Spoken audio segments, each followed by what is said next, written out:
Европскиот суд за човекови права ја прифатил апликацијата на екс-директорот на ОБК Владимир Атанасовски, обвинет во предметот организатори на 27 април.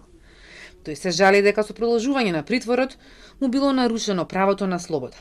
Дали основите по кои му се продолжувал притворот биле релевантни и доволни согласно конвенцијата, прашува судот, а треба да одговори државата. Тој поминал 6 месеци ефективен притвор и уште речиси 19 месеци куќен притвор, кога останал само основот опасност од бегство.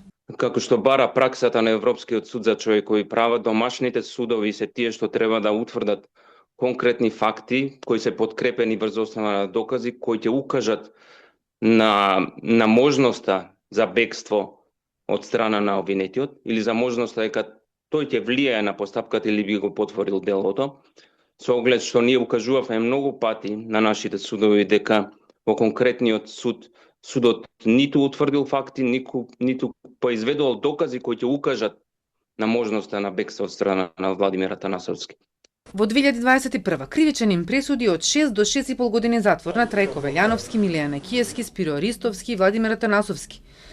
Но апелација ја укина пресудата, а не го прифати ниту решението со кое кривичен им ги одбои барањата за амнестија. По ваквите одлуки, пред една година кривичен им го уважи барањето за амнестија. Според адвокатот Апостолски, во меѓувреме апелација ја укинала амнестијата само за Атанасовски со образложение дека за него не може да се примени законот за амнестија, а потоа кривичен донел ослободителна пресуда за него. Има првостепена пресуда со кој се ослободува од обвинението.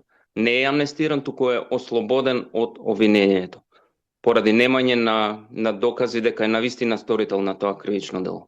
Европскиот суд за човекови права низ годините донесе повеќе пресуди против Македонија за неоправдано продолжување на притворот. Една од тие беше и за Миладинови во Изгреб, а токму овој предмет е посочен и во делот каде што се поставуваат прашањата кон државата во случајот со Атанасовски.